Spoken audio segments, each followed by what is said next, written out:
So when I need to take a sip for this actually, because I just...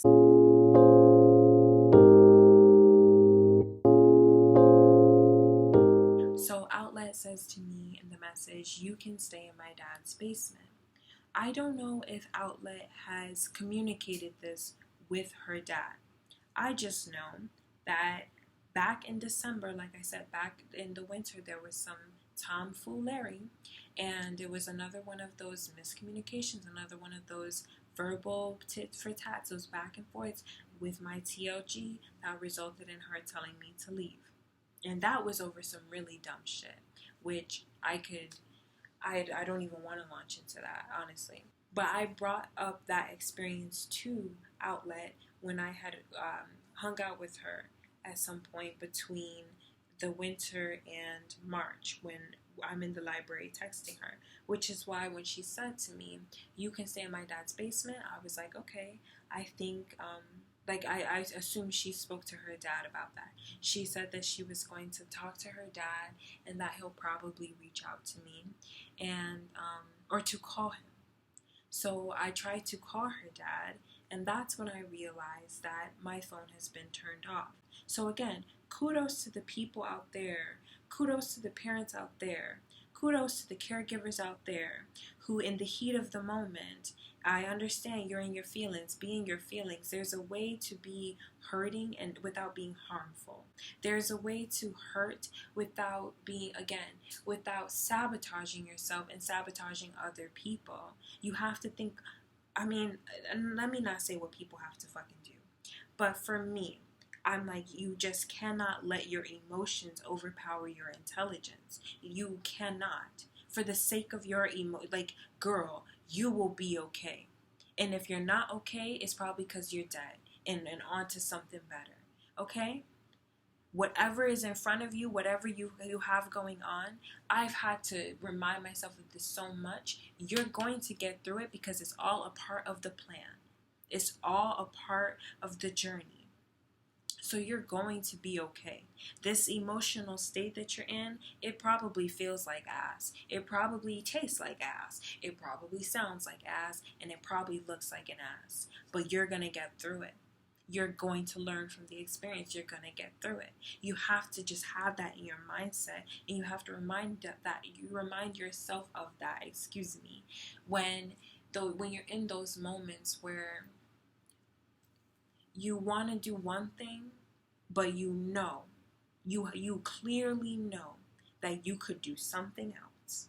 That's when it's a matter of your emotions and your intelligence. So when this woman turns off my cell phone after we have a heated argument, what if I decided, I'm not to play the what if I, and then insert extreme thing. Let me not even do that. But it's just, you don't know where I've gone now. You just cut off your communication to me. You just cut off my ability to communicate with anybody else. So what does that say about you? You don't want to help me, and now you want to make sure nobody else can. So again, tell me where your care, your compassion, your empathy, and your love for me is. Where is that at? Tell me, por favor, point to it. Because I don't understand that. You care about me, but then you want to make sure that I'm in a shark tank. You want to make sure that I have no way out. You want to make sure that if I do find some way to get help, to get assistance, then it's going to be really, really difficult. And what does that say about your ass? What does that say about the kind of person you are?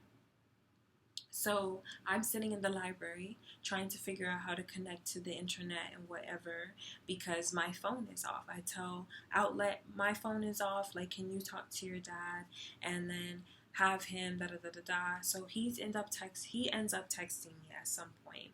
And at this point, I've been at this library for hours. And her Outlet's dad texts me and asks me he needs some clarification as to what's going on, a little bit of backstory. Outlet was aware of who my TLG was. He didn't know me. I never met him. I had been in his house one time, but I had never met him.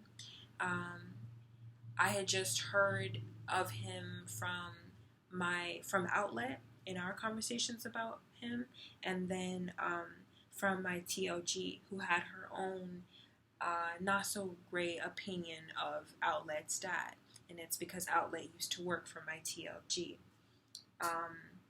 Funny how that all works out, right?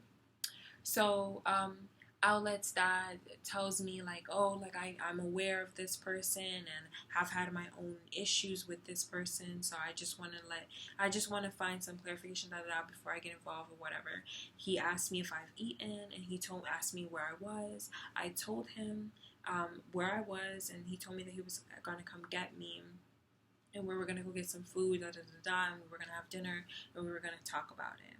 So can you believe it? Like, I haven't even gotten to like the actually getting kicked out part, or actually severing the ties, and I've been talking for how long? Like, this is crazy to me. Outlet's dad picked me up around 7 something in the evening, I want to say, and we went to go pick up some Thai food, and then he took us back to their house, and he sat at like one side of the dining table, I sat at the other side, Outlet sat to my right, and it was very weird. It was very like very formal. He has like a very stone cold face, and if I'm honest, after like living with this person, I realized that it's intentional. It's probably a defense mechanism. It's rooted in an insecurity, like, oh, let me appear like I'm really tense and whatnot, so that you can't see through me, as if anybody really has the power to. But yeah, that's just my analysis, in hindsight, because he appears so much like the person Outlet had described to me, and like the person my TLG had described, which was like really tense, really cold. So this person then asks, so Outlet's dad starts to ask me questions about the situation, and I fill him in. I tell him, like, I also just found out that my legal guardian, or I just found my, oh yes. Okay, so I started to tell him that I recently found my like long lost, not really lost, just a sister that I never met online. Around the time of all of this stuff, at the beginning of 2018, I, just from my own research, found the sister that was born after the 5 of us were taken and put in foster homes in Florida. So I never met her. I don't remember her. And she never met me. But I found her, and I was going through something, because I felt like I should tell my family members, my biological family members, not my foster family members, my biologicals, about it. But then at the same time, communication was not open between them. So I was just like, do I really want to like open up communication? And then shouldn't I give her the opportunity to introduce herself to them, or open it up to both lines, instead of making it so that she's like bombarded with messages and from all these people or whatever? I just didn't know how to handle it. So in the midst of that, there was also this fuck shit with me separating from my TLG. So circling back to the dining table, Outlet's dad said to me, in short, basically like, this is gonna be difficult. You are gonna have to go into the house and grab your stuff, and you're only gonna get one time. If I know her to be who I know her to be, you're not gonna be allowed back into the house once you leave. And he said, we can either go in tonight, and his 2 daughters can come with me. We can help you, but like, what do you feel like doing? And Outlet kept asking me questions, and I was saying like, well, I just wanted to like talk to her. I wanted to have a conversation. I don't want to just go in there and start grabbing stuff, because I feel like it's going to create a really hostile environment. There is me being afraid of the hostility. showing up, you know. I was telling them, like, I just don't, I want to avoid that. I was thinking of talking to her, and maybe I could, like, just start paying to stay upstairs, and that way, like, we could have some separation and stuff, because I was still, and this is what I'm telling them, like, I was still in the mindset of, like, it doesn't have to be this way. Like, we don't have to have this negative energy, this disagreement with each other that comes up every fucking few months. Like, it doesn't have to be this way. I wanted a smooth transition. Because when I was 15 years old and I had that verbal disagreement with my biological mother, I walked down the street in the nighttime with 2 bags, a big ass black bag full of journals and binders and song lyrics, and then a little ass bag, a little ass trash bag full of some clothes. And I walked up the street to meet my TLG. And I just didn't want to do that again. I didn't want to leave another living arrangement where the communication, like, the ties are severed. The last things that are said are nasty things. Like, I just felt like with my, it's not that I had more respect for my TLG. It's not even a matter of that. It's just I had learned so much about communicating with people, about, like, having a relationship with people. I'm somebody who didn't want to hug nobody. I didn't want to touch anybody. I didn't want anyone to touch me. I didn't want anyone to hug me, to look at me in my eyes. Like, I have formed, like, something straight out of a laboratory. And I just wanted to put myself through that. I wanted myself to sit down in front of this woman and say thank you for what you could have offered me or what you chose to offer me. I forgive you, all that bullshit. I wanted to, like, have that kind of conversation for my own growth, because I know later down the road, if I decide to have a relationship where someone's living in my house, I want to be able to look this person in the face and say, hey, this is a problem for me. Instead of taking that brick and putting it to the side and saying, oh, no, it's okay, it's not that heavy. And then getting to the point where you have too many bricks, all you have is a wall where I can't see eye to eye with you because there's just too much anger, too much frustration, too much that we've suppressed to the point where we don't know how to communicate with each other. I don't want that for myself. And I know that when you grow up seeing that being demonstrated, that's all you know how to do in your later on relationship, in your future relationships. And it's just a road I was trying to avoid. So for that reason, primarily, I wanted to go back to the house and have a discussion.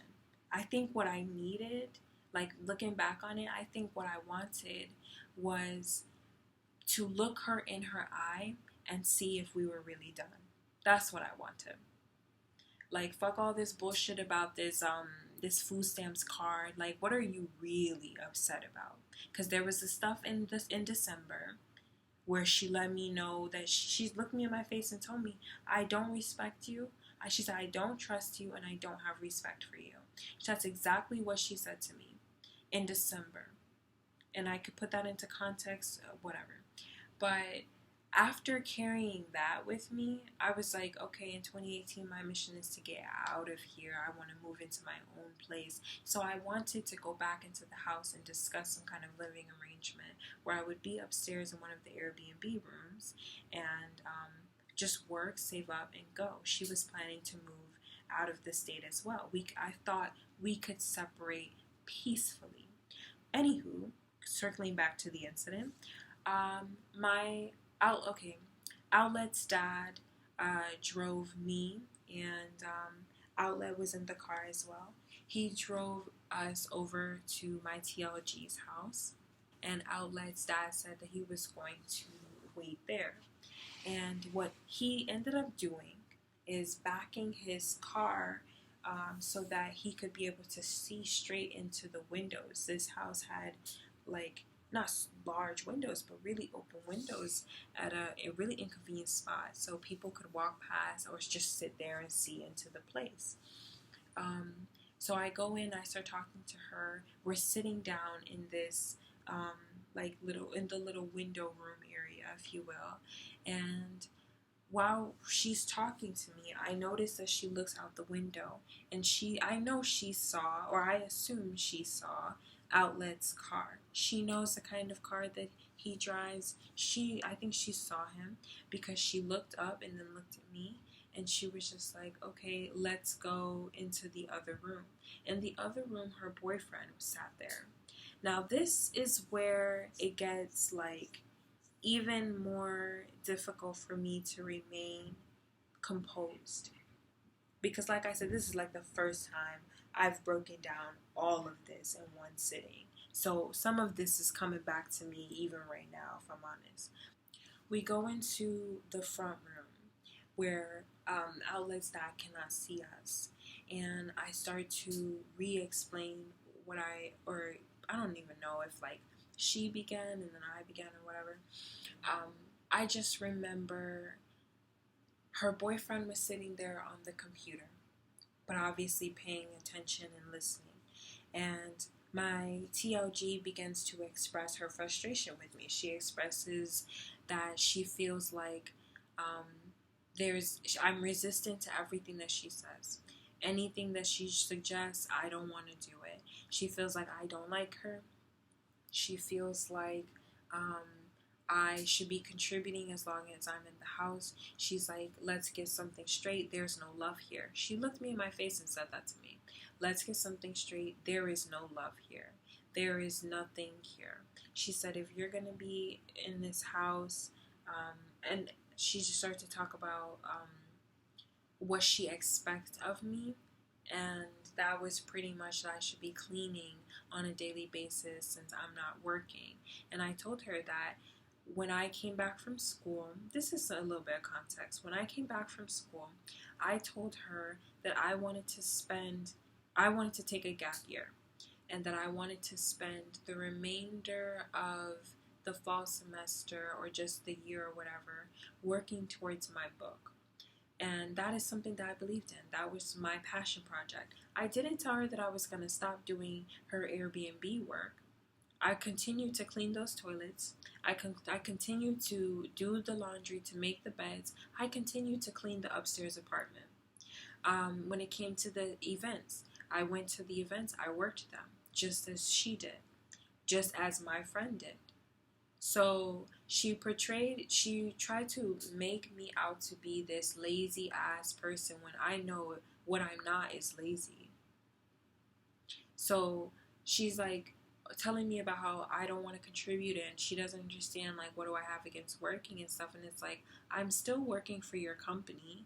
You're not working right now. Like, let's get one. It's just amazing to me, bro. You're not working right now. I'm working for the same company you're working for.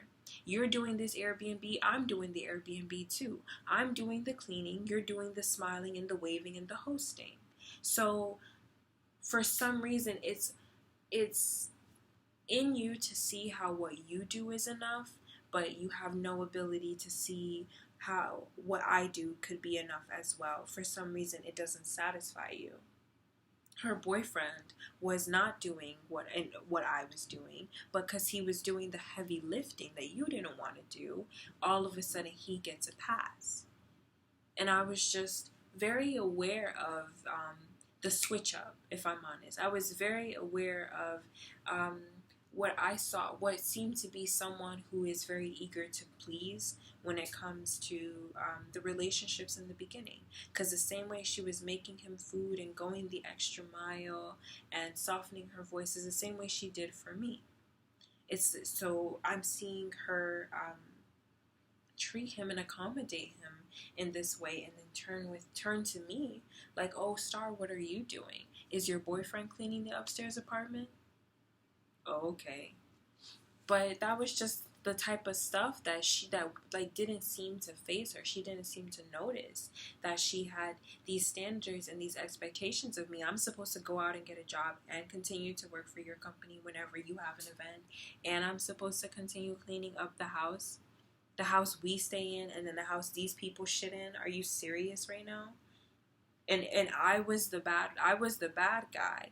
I was the selfish one. I was the ungrateful one, because I pointed out to her that that was unfair. I said to her, like, I wouldn't ask you to do anything that I don't want to do.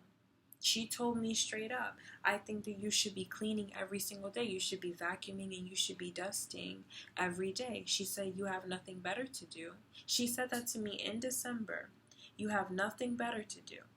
That's why that whole conversation was disrespectful. I bring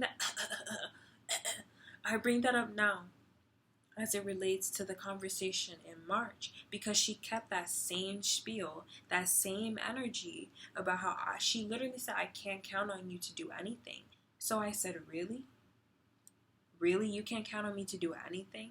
I said, so when you come tap on my door and you tell me, and at this point I already know I'm leaving. I don't even know if Outlet's dad is still sitting out there, but I know I'm done. But we're just going to get this out for the point of getting it out. So I said to her, when you come tap on my door and tell me, Jeremy is coming at 12 o'clock, and I get the fuck up and I go clean up the toilet that Fitzgerald just shit in, you can't count on me to do that. I don't even have to ask you what you're really asking me, because I already know. But you can't count on me? Are you serious right now? I was just like, wow. You can't count on me? Like, that's a new one. And all of a sudden, like, so you got a boyfriend, all of a sudden you can count on him more than you can count on me? I've been here since your last marriage, but you can count on him? He got here yesterday, bro. Yesterday. I was just like, this is amazing right here. But you believe the shit that you're saying, and that's the most, like, comical part. Like, that's the most amazing part. You sitting here telling me in my face that you can't count on me, when all I've been is your emotional husband. All I've been is your emotional baggage carrier. All I've been is the least of your worries. And I said that to her. I have been the least of your worries. You got a house and dogs and a kid and a divorce and all this other shit to process, all this other shit to handle. A new relationship, all this other shit. A business. You got all this stuff, and you talk to me like my fucking question of the day, todos los días, every fucking day, is how may I help you? What can I do for you? Should I? Can I? Do you want me to? That's all I fucking was, but you can't count on me. So I said, okay, count me out then. How about that? I don't remember how the conversation went after that point, after she said that you can't count on me, and I brought up to her the Airbnb and stuff. I just told her, she said, what do you want? That's when she said that there's no love here. She said, what do you want? Because there's no love here. And I told her, I don't want anything. I told her, like, I wanted to come in here and have a conversation, because whatever happened this morning was just da da da da da. And I told her, but that's it. And then her boyfriend decided that this was supposed to be his moment. So this grown ass 50 fucking year old man says to me, you know what? You disgust me. Looks me in my face from this little laptop and tells me that I disgust him. Oh, how lovely. Oh, he says, you disgust me. And I just look at him and I said, wow. And he started laughing. He said, yeah, wow. And I said, okay. And I turned to my TLG, like, anywho, because my conversation is with you and not him. He tells me I'm disrespectful. He just starts popping off at the mouth. You're disrespectful. You're so ungrateful. This woman does so much for you. Da da da da da. Like, she took you in when you had nothing and you were nothing. And let me fucking tell you something. How telling is it when somebody says to you that X did something for you and did this when you were nothing? I may have been poor. I may have been a foster child coming from Florida. I may have been some girl who met her biological parents when she was fucking 8 years old. I may be some girl who was walking down the street at 15 years old with her bags, not knowing where the fuck she was about to go. But what I have never been is nothing. Thank you fucking very much. So this whole, she took you when you were nothing, ding, ding, ding, he just told me what he thought of me. This man just told me what he thinks of me, which is nothing. That's good to know. But nobody asked you. And that's exactly, I said to him, excuse me, why are you talking to me? Nobody said anything to you. This conversation has nothing to do with you. Yeah, I'm disrespectful. That's okay. You can keep that to yourself. And I turned to my TLG. Because once again, nobody's talking to you. This is not your moment to shine. You had all these other days to come up in my face and tell me what you really think. So now you want to sit here and play tough guy for this woman who I've heard, oh my fucking goodness. I could really sit here, bro. I'm just like, are you serious? Don't play with me. This is the same woman who has stood over you, who has yelled over you, who has insulted you, who has degraded you. In the same house I'm sitting in the same room I'm right above. No type of respect for how you might fucking feel.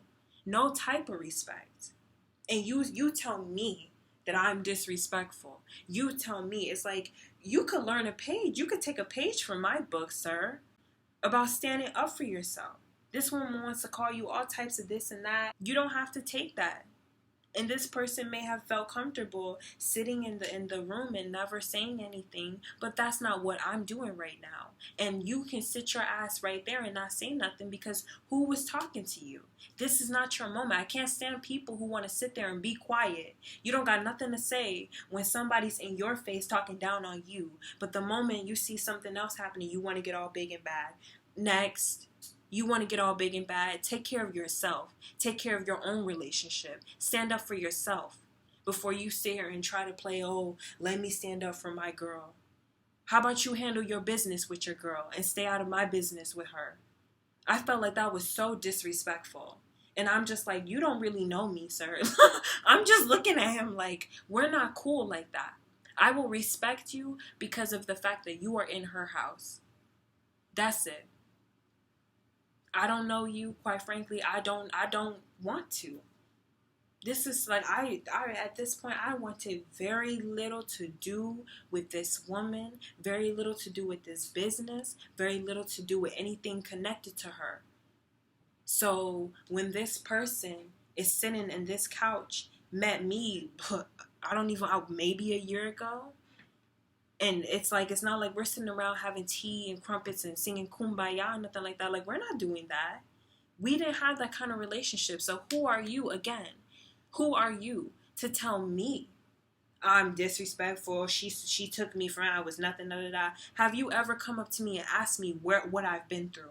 Have you ever come up to me and asked me what my story has been? My book that I began writing in that house. Not one of y'all want to come up to me and ask me about the book, ask me about the process, ask me about the hurt, about the healing, ask me anything having to do with the things that I never said, my fucking poetry collection. But then you want to sit here and tell me that I came from nothing. Do you know where I came from? Do you care where I came from? Or is your purpose, is your intent in this moment just to make me feel like shit because you think it'll make her look at you as if you are otherwise? She will still think of you the way she thinks of you. And she has told you time and time again what she thinks of you in that basement, allowing everybody in the damn building to hear her. And when he sits there and tells me that I'm this and I'm that and tries to read me like he knows who I am, what you don't know is I witnessed the same pattern with the last relationship. So before you sit here and try to tell me about myself, let me tell you something. If this person will do it to that man, if this person will do it to that girl, if this person will do it to that kid, this person will do it to you too. Lord have mercy, this person tried me. This person absolutely tried to insult me in this moment. And I thank goodness that my self-esteem was intact enough that some man who did not know me could not sit here and try to break me. Because I felt like that was just so uncalled for. That's not, I'm not going to say, I think I just showed my boob. I'm not going to say that that there is like a better time or place. No, say how you feel if you want to say how you feel. I just felt that I think that those feelings were unwarranted and that they weren't his. Those feelings did not seem genuine. And what had happened, let me circle back to the incident. My TLG then says, when I cut him off and I'm telling him, da da da, she's like, why are you talking to him like that?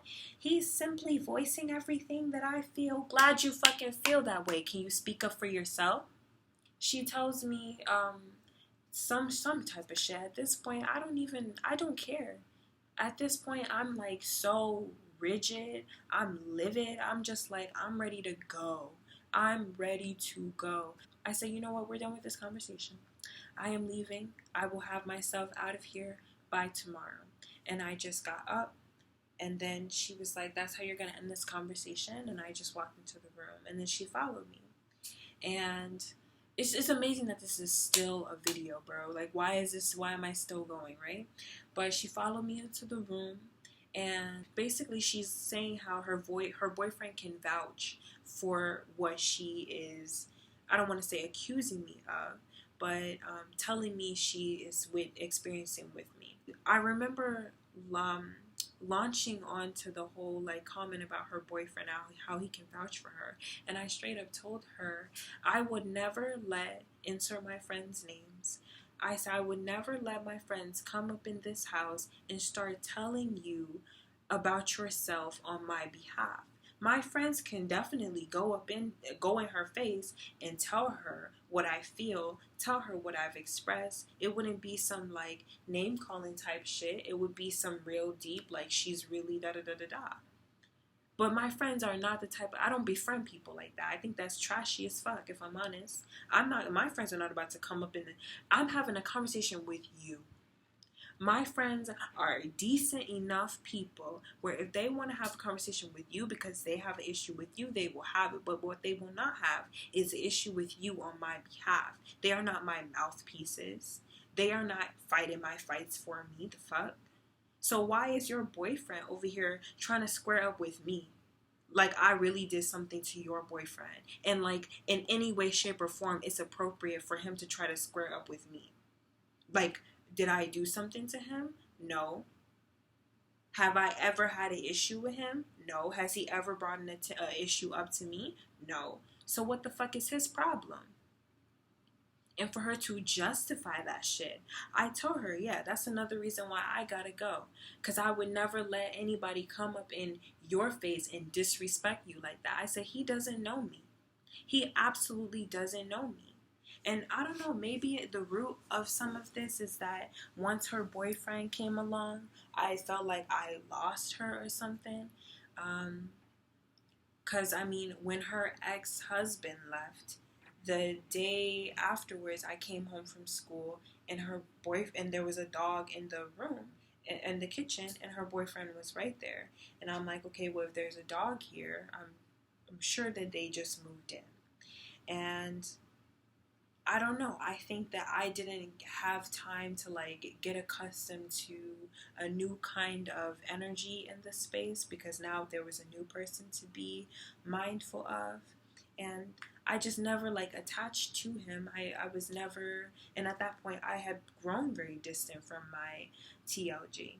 So it was just like a real downward spiral for quite some time, and it kept going faster and faster. In my bedroom, just circling back to the incident, in my bedroom, I felt like that was her attempt to try to like reason with me. I felt like she put on a front when we were in the front room and her boyfriend was right there. Because then you come chasing me in my room, trying to talk to me. What is there to say? I said I'm leaving. There is nothing else to talk about at this point. Because I said what the fuck I said. You said what the fuck you said multiple times. You stay telling me that I'm difficult and I can't be counted on. So I told her, you feel how you want to feel. I told her, it doesn't make sense for me to be here anymore. I am of no value to you. I am of no service to you. I am of no use to you. Obviously, you and your boyfriend feel a type of way. I told her, y'all could feel a type of way together. There is no reason for me to be here anymore. So she said, so that's it? You're just going to leave? And I said, that's it. So she left, and she went, to go do her thing. And I began to pack my room because I knew that I had somewhere to be the next day. I was just like, let me get as much done as I can tonight, so there's very little to do in the morning. I also got on the phone with my friend, someone who is still a dear friend to me to this day. Give it up for yourself, girl, yas. And she was there for me in a very rough time because I didn't know what I was going to do and I didn't know where I was going to go, and I felt really helpless, if I'm honest. Like, I will be bold. But I will break in the process because I still get scared. I still, like that's the thing about when people tell you, like, you're really strong. It's like, personally, I don't feel like I'm really strong because I am strong.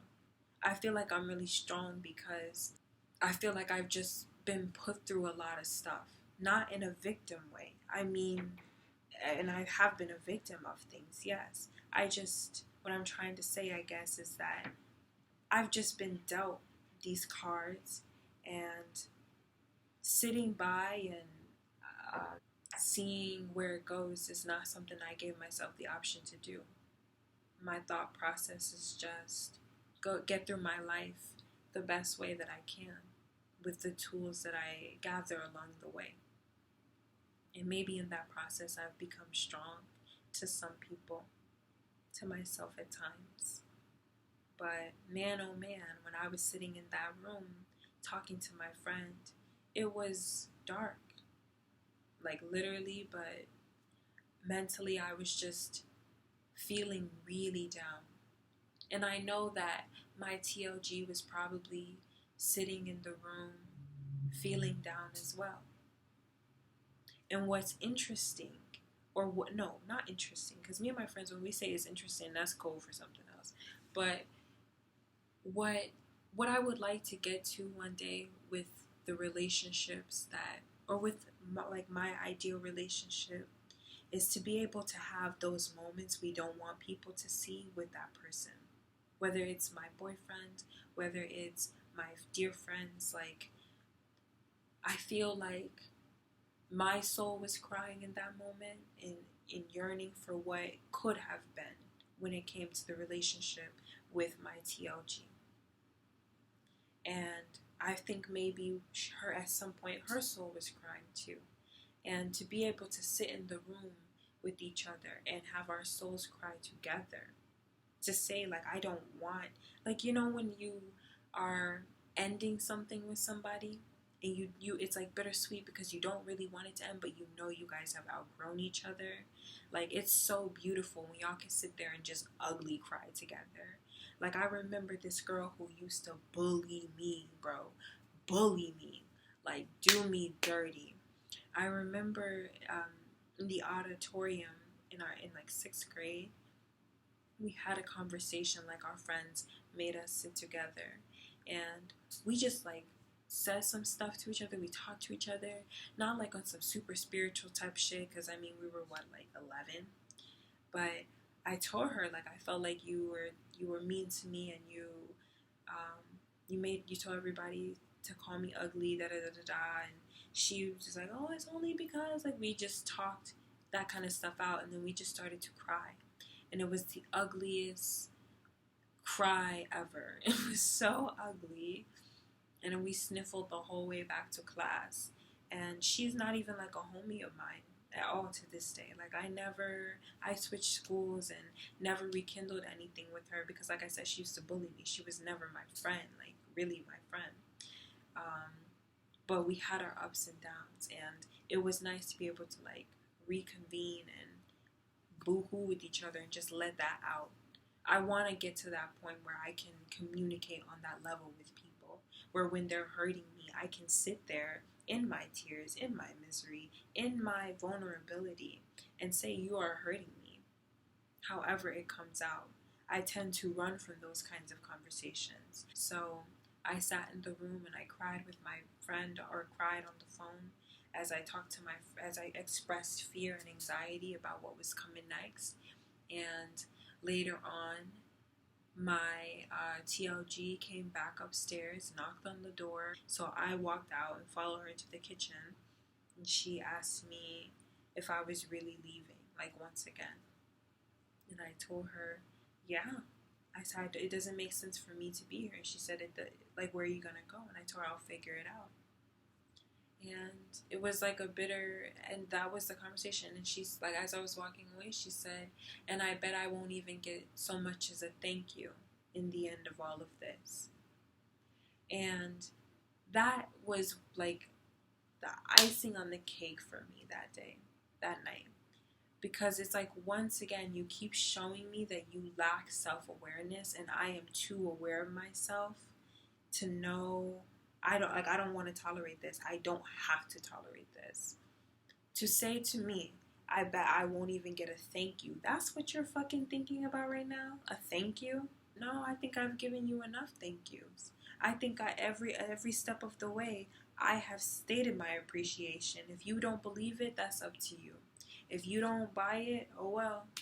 This idea that like I'm just this ungrateful person and that she never got a thank you, or that she wasn't ever gonna get one. You got your thanks. You benefited from me in every fucking way that you could, and you made sure of that. The ways in which you could count on me are not the ways in which I could count on you. Yes, you gave me a roof over my head. Somebody said some slick shit to me once, like, okay, but you had a roof over your head. What the fuck is a roof good for if don't nobody want to be under it? I'm so tired. And it's always like some 40-something-year-old person, some 50-something-year-old person saying some stupid shit like that. Oh, like, at least you had a roof over your head. So if I'm beaten under this roof, oh, at least you got a roof over your head. If I'm assaulted under this roof, oh, at least you got a roof over your head. I'd rather fucking sleep in the dirt. Okay? People need to realize some of us have dignity, some of us have integrity, some of us want to be treated with respect, some of us want to be treated the same way we see you being treated. And it's not having someone push you around and dictate what you do, how you do it, what you say, how you say it. You breathing all down my neck. I don't got the opportunity to breathe down yours. Why? I cannot stand that, oh, like, at least you had this and at least you had that. That's not what the conversation is about. And that's the quickest way people who use materials to seduce you, use materials to keep you when they know that they can't nurture and love you. That's their argument. Okay, well, I provided this and this and this for you. You could take all that shit. That's the thing about once you've been poor. Once you have struggled, you are not afraid of no damn ramen noodles. You are not afraid of having to do what you gotta do. So this idea that you're gonna dangle something, a keychain over me, this idea you're gonna dangle a roof over my head and I'm gonna just succumb to whatever you got going on, no. It doesn't work for me. And that argument, it completely just like, it deflects. Because I don't buy that shit. Yes, she gave me a roof over my head and it was a nice place that I helped keep clean. It was a nice place that all these Airbnb guests got to take advantage of. And y'all are really welcome for, the clean room and the clean towels and the clean bedding. Y'all are really welcome. And so is she. Because half the time she didn't even have to tell me that I needed to go clean up. That's the thing about me. It is very rare that you have to tell me to do something twice, which is, again, why when people want to paint it as if I'm this difficult being. No, I'm not. But you tried. Thanks. So yes, to conclude this night, because I know this video is super long, this was Thursday night. This was like the part 1 of the separating from my legal guardian video. There's just so much to break down. So that's why I ended up being super long. And I mean, hey, I feel better. I do. I feel like really good talking it out. So I'm not going to apologize for it. So yeah, take care.